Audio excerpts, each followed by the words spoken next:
สวัสดีครับพ่อเดือนครับครับก็สวัสดีเนาะFCที่นี่วิธีชาวบ้านที่เรียบง่ายนี่ก็ได้มาที่บ้านพงพดอีกคือได้แม่นตามแนวทางคือเก่ามันเป็นตำบ้านไทยบ่ตำเล่าคำคงนะครับตำเล่าคำโค้งเนาะเพราะว่ามันก็กับรัฐบาลไทยมันก็มือเดียวกันนั่นแหละก็ลองรัฐบาลไทยไปก่อนวันจันทร์ที่16เนาะวันจันทร์ที่16มิถุนายน2568ก็ได้มาหาพ่อปู่ศรีสุโธหรือว่าแม่ย่าศรีปทุมมาอยู่ที่บ้านพงพดตำบลหนองหางอำเภอทุมพรพิสัยจังหวัดศรีสะเกษเนาะเพื่อมาหาแนวทางกับพ่อปู่นั่นแหละแม่ย่าศรีสุโธเพื่อให้ไปฝาก FC ฝากพี่น้องผู้ที่เข้ารับชมทั้ง2ช่องอันนี้ครับก็ได้เดินทางมาอีกทีนึงก็ถือว่าเพื่อที่เป็นแนวทางโชคลาภของรัฐบาลไทยวันที่16ตำเล่าคำคงนะตำเล่าขามโค้งเพราะว่าเป็นวันจันทร์เนาะตำเล่าอย่างเดียวครับตำเล่าเอาตำเล่าอย่างเดียวเนาะตำเล่ากับเพื่อไปไทยไทยก่อนเนาะไทยก่อนแล้วก็จะค่อย2 ทุ่มครึ่งครับก็ค่อยไปเล่าครับหลังจากพ่อเดือนมาจุดธูปขอปู่ย่าวันที่13เนาะของวันที่13ตำเล่าคำคงมิถุนายน2568พ่อเดือนจุดได้ตัวใดเนาะได้519เมื่อดอกออกตัวใดอยู่นี่มันออก16อันไหน19ออก16เนาะก็ให้19เขาหัวกันถ้ากับหัวขึ้นก็พี่น้องกันหรือกับหัวลงก็เป็น6เนาะก็โชคดีเนาะก็ถือว่าก็ใกล้เคียงอยู่เขาไปตามด้วยกันวันนี้ก็เลยมาขอพรนำกันมาขอต่อกับแม่ย่าพ่อปู่ครับพี่น้องครับตามมาครับพี่น้องครับโอ้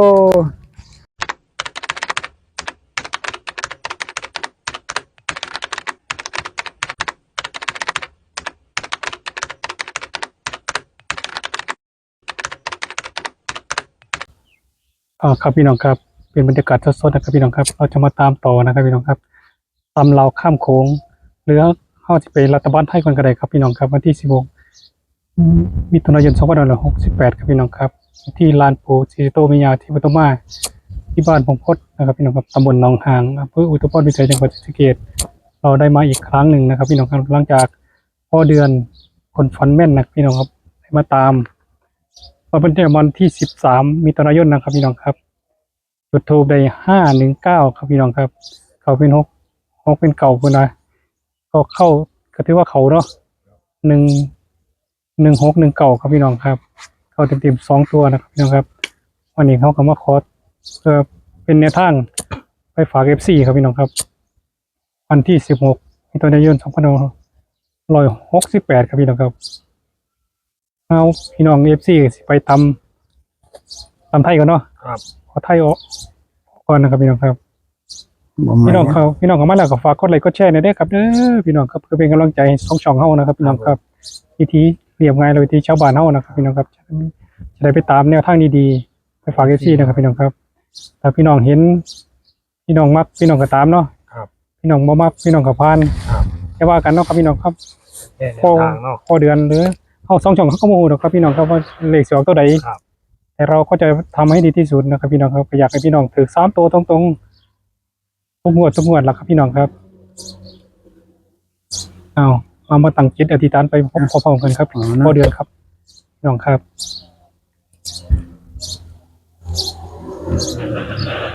สาธุนะโมตัสสะภะคะวะโตอะระหะโตสัมมาสัมพุทธัสสะนะโมตัสสะภะคะวะโตอะระหะโตสัมมาสัมพุทธัสสะกายวาจาจิตตังอรหังวันทานางพญานาคินีศรีปทุมมาวิสุทธิเทวีปูเชมิสุติยัมปิกายวาจาจิตตังอรหังวันทานางพญานาคินีศรีปทุมมาวิสุทธิเทวีปูเชมิตติยัมปิกายวาจาจิตตังอหังวันทานางพญานาคินีศรีปทุมมาวิสุทธิเทวีปูเชมิเมตัญจะมหาลาโภปิโยนาคะคันทะปริตสาธุครับวันนี้พอเดือนได้น้ำแดงน้ำเปล่าเย็นๆแดงน้ำถวายแม่ย่า สาธุสาธุสาธุเด้อแม่ย่าพ่อปู่ศรีสุโธก็ดีแม่แก้วก็ดีที่อยู่ณสถานที่ตรงนี้ตลอดทั้งพ่อปู่ศรีสุโธแม่ย่าศรีปทุมมามื้อนี้ผู้ค้าเองหรือว่าพ่อเดือนเนาะก็ได้มาฮอดมาถึงอีกเทื่อนึงว่าเป็นเทื่อที่สองเพื่ออยากจะได้โชคลาภอยากได้โชคหรือว่าตัวเลขเด็ดจากพ่อปู่ศรีสุโธหรือว่าแม่ย่าศรีปทุมมาแม่แก้วก็ดีสิ่งศักดิ์สิทธิ์ปกปักรักษาอยู่ณสถานที่ตรงนี้หรือบริเวณนี้ก็ดีในลูกหลานหรือว่าผู้ค้าเองก็ได้มาขอบารมีพ่อปู่แม่ย่า ยิ่งเขาล่มหนึ่งยิ่ง ศรีสุโธเพื่อเป็นแนวทางโชคลาภในวันจันทร์ที่16มิถุนายน2568เป็นรัฐบาลไทยเนาะพร้อมทั้งเราพัฒนาเพราะว่ามันเป็นมือเดียวกันปู่ย่าสิเมตตาสงสารในแนวทางโชคลาภแก่พี่น้องแก่ FC หรือว่าผู้ค้าเองก็ดีก็ขอบารมีแม่ย่าพ่อปู่พ่อแก้วแม่แก้วหรือว่าสิ่งศักดิ์สิทธิ์เจ้าที่เจ้าทางก็ดีขออย่าขัดอย่าของอย่าต้มอย่าตัวเด้อเปิดทางเปิดโชคลาภให้ผู้ค้าได้ฮู้แจ้งเป็นจริงในถูกมงคลขอเสียงโชคในถูกมงคลเพื่อปุญญาสิให้ตัวใดก็ขอให้หมู่ขอเห็นเด้อปู่ริยาเอ้ยสาธุสาธุ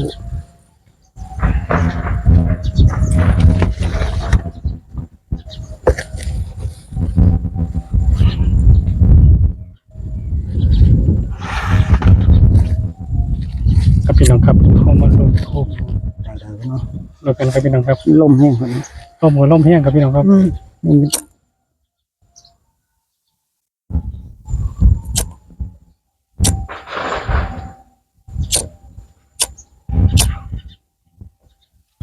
ให้เขา3 ตัวตรงๆคือที่ผ่านมาเนี่ยเด้อปู่ย่าให้จับนะใจตรงครับ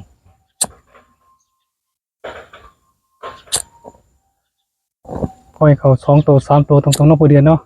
ขอเขา2 ตัว 3 ตัวกันแล้วแต่ปู่ย่าสิสงสารเนาะเมตตาให้แน่เป็นไปได้พี่น้อง FC ก็ให้เฮงๆปังๆครับพี่น้องครับปู่ย่าก็คือว่าวันที่13มิถุนายนเลยคือว่าเขานะครับพี่น้องครับ516 519ครับพี่น้องครับเขาพี่น้องของเป็นเก่าเขาเป็น16ขนาดที่เขาเต็มๆแล้วครับพี่น้องครับพี่น้อง FC บางท่านก็พอได้อยู่พอได้ปนอยู่อะพี่น้องปานกันในบ่น้อ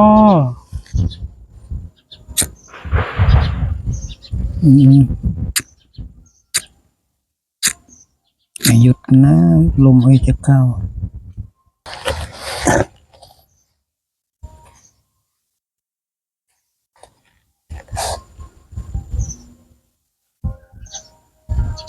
สาธุสาธุสาธุเจ้าที่เจ้าทางแม่นางธรณีเราตั้งแม่แก้วหรือว่าพ่อปู่ศรีสุโธแม่ย่าศรีปทุมมามื้อนี้ก็เดือนก็ได้มาขอโชคขอลาภขอเลขเด็ดเป็นลาวพัฒนาในวันที่16มิถุนายน2568จะขอบารมีพ่อปู่ศรีสุโธหรือว่าแม่ย่าศรีปทุมมาแม่แก้วสิ่งศักดิ์สิทธิ์เจ้าที่เจ้าทางภูมิบ้านภูมิเมืองก็ดีอย่าปิดอย่าบังเปิดทางเปิดโชคลาภให้ผู้ค้าให้พี่น้องต่อล้านให้ FC ผู้ที่ติดตามทั้งช่องที่นี่วิถีชาวบ้านวิธีเรียบง่ายแสงทองพารวยก็ขอให้ FC ทุกท่านทุกคนที่ชมคลิปหรือว่าเขารับชมก็ขอให้มีโชคมีชัยขอให้ได้รับโชครับชัยเด้อในวันที่16นี่ก็ขอบารมีปู่ย่าแม่แก้วที่อยู่ตรงนี้สิ่งศักดิ์สิทธิ์จำนวนบันดาลโชคลาภให้ผู้ค้าให้พี่น้องได้ฮู้แจ้งเป็นจริงขอให้ฮู้ขอเห็นในถูกมงคลเรื่องนี้เด้อปู่ย่าเอ้ยขอ3 ตัวตรงๆ3 ตัว 2 ตัวก็แล้วแต่ปู่ย่าสิมีความเมตตา โดนบันดาลสงสารพี่น้องลูกเต้าหลานพวกกาเองก็บ่ได้มาคอยย่างมากมายขอโชคขอลาภมีอยู่มีกินขอบารมีสิ่งศักดิ์สิทธิ์จงเปิดทางให้พวกข้าได้ฮู้ในถูกมงคลนี้เด้อสาธุสาธุ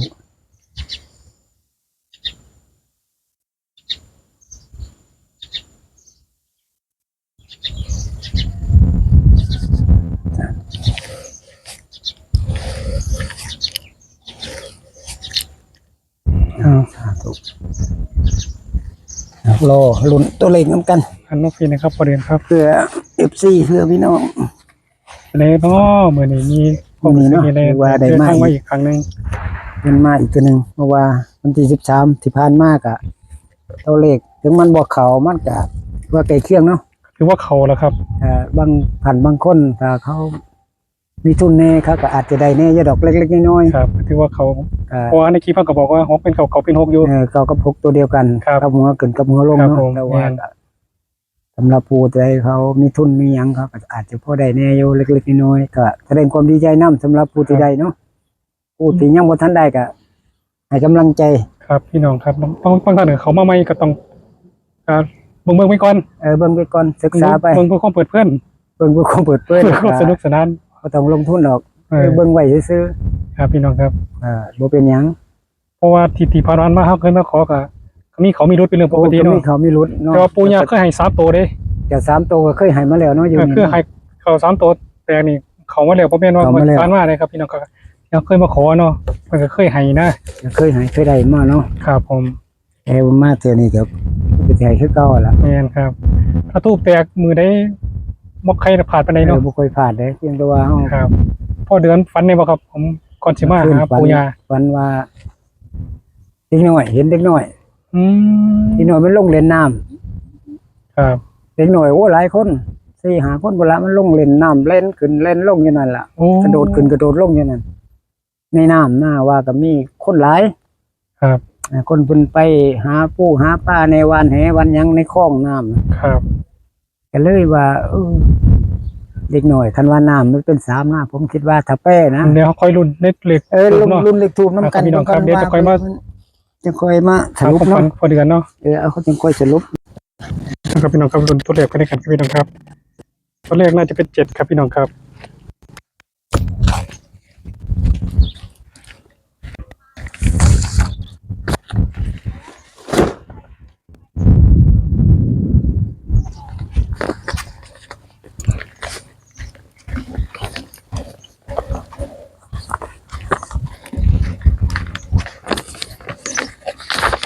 บรรยากาศสดๆกลางวันนะครับพี่น้องครับ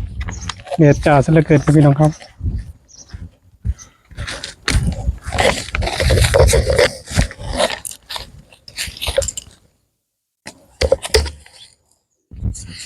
ยังไงก็ขอให้เขา3ตัวตรงๆในตูมเล่มนี้เด้อปู่เด้อวันที่16ตุลาคมในวันจันทร์วันนี้2 ทุ่มครึ่งครับพี่น้องครับแล้วเขาจะไปรัฐบาลไทยก่อนก็ได้ครับพี่น้องครับรัฐบาลไทยก่อนแล้วตามด้วยตามลาวข้ามโค้งนะครับพี่น้องครับน้องผู้เดียวเนาะ ไปรัฐบาลไทยก่อน ไปรัฐบาลไทยก่อน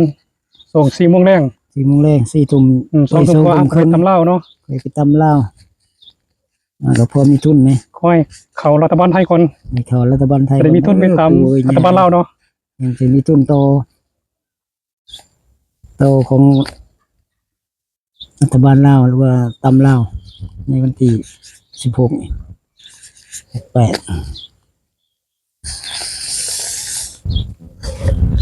บวกไทยก็ได้ให้เราบวกไทย เราพัฒนาเนาะไทยลาวเลยเนาะ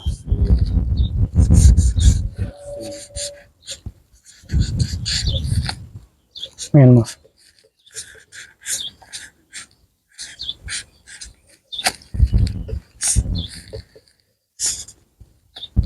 ตัวเลข7เนาะตัวที่2น่าจะเป็นอะไรนะ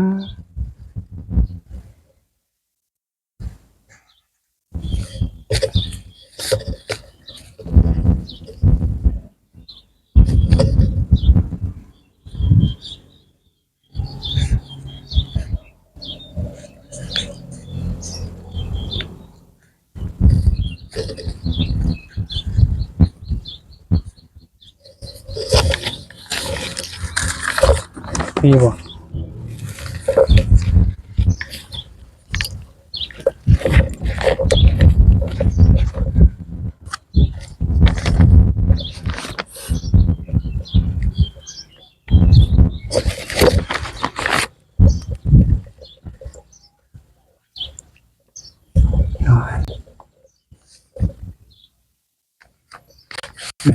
สาธุสาธุแม่ย่าเอ้ยพ่อปู่ศรีสุโธก็ดีแม่ย่าศรีปทุมมามีลูกค้ามาขอโชคขอลาบพอไปในใดได้พอเดือนเด้อเป็นเด็กเป็นสีอยู่ป่ะ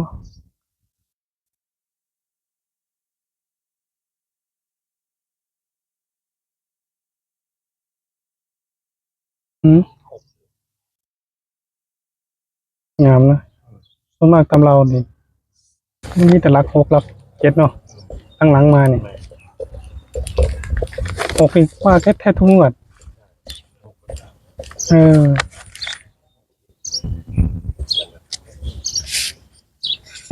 7 6 8ป่ะนี่เป็นเหล็กเลี่ยงป่ะ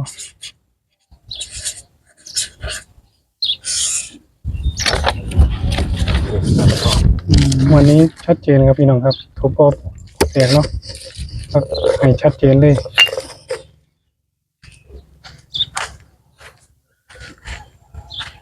พอเดินมักตัวใดเนาะตัวสุดท้าย มาแล้ว ตัวเลขว่าท่านในโพนี่พอเดินมักตัวใด มันจะเห็นจากตัวสองหรอวะ ตัวที่3เลยขามไปตัวที่3เลย ตัวที่สามนี่ขันมากกับมากสามเพราะว่าความฝันมาขึ้นฝันในน้ำคิดว่าขึ้นสิสาม 3ตรงว่า ถามตรงมาคิดว่านะเพราะว่าฝันในน้ำมาขึ้นกินน้ำเห็น ตัวที่2ครับพี่น้องครับพี่น้องว่าจะเป็นตัวใดเนาะเนาะคือ6บ่ ตัวที่สอง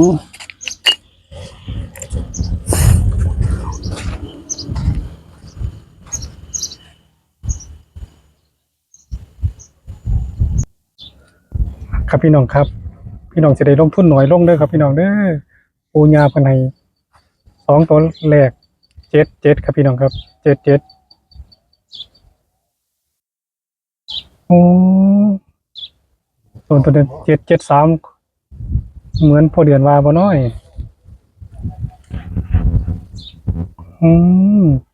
ตองนี่33เนาะได้เลย33เนาะ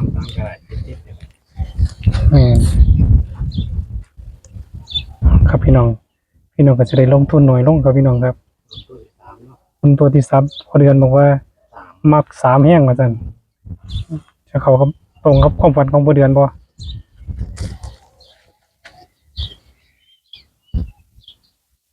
มื้อนี้ขอกลางวันแสกๆครับพี่น้องครับ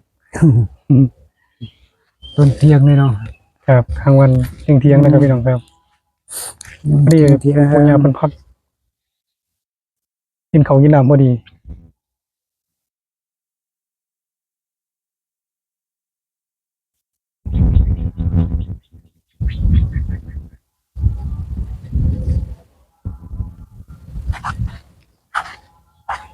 สี่หรือเปล่าแต่ทูบน่าจะแตกข้างหลังบ่สี่โค้งๆสี่มั้ง774ไหมแมนครับพี่น้องครับลุ้นไปด้วยกันเด้อพี่น้องเด้อตัวที่3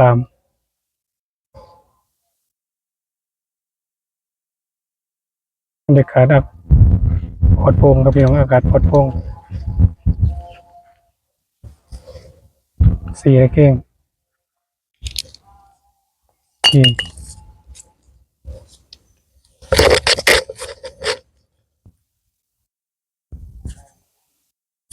น่าจะเป็น4เนาะ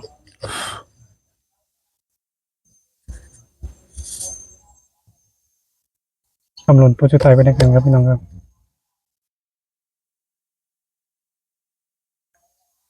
รูปน่าจะแตกข้างหลังบ่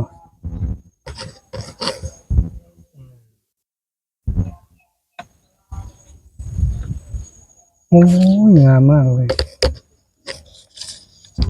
774ได้พอเดือน 774ครับผม โอ้ชัดเจนครับพี่น้องครับ เดี๋ยวรอบพอเดือนสรุปอีกครั้งหนึงครับพี่น้องครับ 774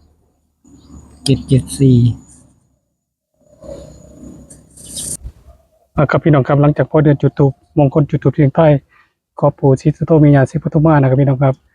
ใน3ตัวงามๆครับพี่น้องครับให้พอเดือนสรุปให้ที่ฟังอีกครั้งหนึงครับเชิญครับพอเดือนครับ ครับก็มื้อนี้เนาะก็ได้มาหาพ่อปู่หรือลานพ่อปู่ศรีสุโธหรือว่าแม่ย่าศรีปทุมมา ครับ เป็นครั้งที่2เพื่อสิมาขอโชคลาภ ของรัฐบาลไทยบวกกับลาวพัฒนาเนาะมือในมือเดียวกันนั่นแหละเพราะว่าช่วง ครับ 10 โมงแรงกับรุ่นรัฐบาลไทยไปก่อนส่วน2 ทุ่มครึ่งก็เป็นของลาวพัฒนา ครับ พี่น้องก็ FC ผู้ที่ติดตามทั้ง2ช่องก็จงใส่ดุลพินิจเบิ่งเด้อผิดหรือถูกก็อย่าว่ากันพวก เจ็ เด็ ด ก เจ็ดนี่ บ่ เป็น ฮู้ เป็นหนึ่งในพอเดือน 7นี่เป็นหนึ่งได้ที่7กับ1นี่มันก็จะแทนกันได้ อืมพี่น้องกันก็ว่ามองได้เข้าสอนก็จะว่า ที่ว่าอีกแล้วเนาะโรงเรียนในโซนว่าอีกแล้ว แม่นนะแต่ เท เฮา อมหนึงนี่ว่าอีกแล้วจะ อ่า แต่ละแต่พี่น้อง เป็นความเชื่อส่วนบุคคลเนาะ ใส่ดุลพินิจเบิ่งใช่ เป็นความเชื่อของส่วนบุคคลมักก็ตามบ่มักก็ผ่านไป ให้วิจารณญาณในการรับชมเนาะ ใช้วิจารณญาณการชมการ ครับ เบิ่ง ผม เฮาก็ผิดหรือถูกเฮาก็บ่สามารถสิฮู้ได้ ครับผม ให้พี่น้องผู้ที่ติดตามก็ พี่น้อง ให้กำลัง แคป ใจ แคปเลยครับพี่น้องแคปไปเลย เก็บไปในเด้อใส่ดุลพินิจเบิ่งซอยกันเป็นมักก็ตามบ่มักก็ ครับ ผ่านไปก็บ่เป็นหยัง ไทยบวกลาวครับพี่น้องครับ เฮาลงรัฐบาลไทยไปก่อน ครับ แล้วก็หลังจากนั้นก็2 ทุ่มครึ่งเฮาก็ลองตำเล่าเบิ่งก็เป็นไปได้เพื่อว่าปู่ย่าพ่อปู่ศรีสุโธแม่ย่าศรีปทุมมาหรือว่าแม่แก้วอยู่ตรงนี้เพิ่นมีความสงสาร มีตาและสงสารจังได๋ก็มีตาและสงสารอยู่แล้วเนาะ พี่น้อง FC ลูกตาละล้าน ครับ ขอให้ปังๆมันๆกันสุขสุขคน ขอให้3ตัวตรงๆตามที่เคยเข้ามาเนาะ เอ พี่ อ เนาะ ปู่ย่าเอ้ย สุดท้ายนี่ให้พอเดือนสรุปขอให้พอ ตัว เดือน เลขเนาะ ให้พร FC แน่ ก็คือสิมีประมาณนี้แหละก็สุดท้ายนี่ก็ขอสวัสดี FC ของที่นี่วิธีชาวบ้านวิธีเรียบง่ายเนาะที่ติดตามมื้อนี้ก็ได้มาร้านพ่อปู่ศรีสุโธก็มาหาโชคลาภไปฝาก FC ฝากพี่น้อง คือจุดถูกมงคลขอพ่อปู่ย่าก็ได้ตัวเลขคือ774ก็พี่น้องติดตามเขารับชมก็ใส่ดุลพินิจเบิ่งเด้อพิจารณาซอยกันเบิ่งว่ามักก็ตามบ่มักก็บ่ว่ากันเนาะก็บ่ ครับ เป็นคนเสือของส่วนบุคคลเท่านี้พี่น้องคิดว่ามักกับพี่น้องก็ตามบ่มักก็ผ่านไปผมเองก็บ่มีหยังสิฝากนอกจากแนวทางโชคลาภ ครับ ที่ก็ขอบารมีพ่อปู่ศรีสุโธหรือว่าแม่ย่าศรีปทุมมาจงดลบันดาลประทานพรโชคลาภให้กับพี่น้องให้กับ FC ผู้ที่ติดตามไม่ว่าลูกเต่าเหล่าหลานที่อยู่ทางอำเภอต่างจั สาง หวัด ธุ ก็ดี สาธุสาธุ ขอบารมีปู่ย่าหรือว่าแม่แก้วก็ดีจงดลบันดาลให้เด้อโชคลาภให้พี่น้องให้ FC ได้ ครับผมสาธุ รับ สา โช ธุ ครับใช้ขอให้มันปังๆแห้งๆรวยๆสุขสุขคนสุขภาพร่างกายแข็งแรงอยากเจ็บอยากจนคิดสิ่งใดก็ขอให้ได้สิ่งนั้นเนาะสมความมุ่งมั่นปรารถนาสาธุสาธุขอให้ ทีนี้วิธีชาวบ้านและวิธีเลี้ยงไว้ต้องขอขอบคุณพ่อเดือนนะครับพี่น้องครับที่มาตามแนวทางตำราขังโขงแล้วก็รัฐบาลไทยนะครับพี่น้องครับเพราะว่าออกมือเดียวกันเนาะพี่น้องเนาะ มันออกมือเดียวกัน เท่ากับ ลอง ตามรัฐบาลไทยก่อน4 โมงเย็นแล้วก็ตามรัฐบาลลาว 2 ทุ่ม เท่ากับโขง2 ทุ่มครึ่งในมือเดียวกันครับพี่น้องครับ และที่ขายไปได้ด้วยก็ต้องขอขอบคุณนะครับพี่น้องครับ FC นะครับที่รักทุกคนนะครับพี่น้องครับตัวโลกตัวประเทศไทยครับที่เขามากดไลค์กดแชร์กดติดตามเขาเองก็บ่มีหยังตอบแทนเนาะมีแต่ มีแต่แนว แนวทางดี ครับ ๆนะครับพี่น้องมีแต่แนวทางดีๆขอให้ FC ถูก3 ตัวให้เงี้ยปังๆไปด้วยกัน สวัสดีครับ ครับสวัสดีครับมันเด้อ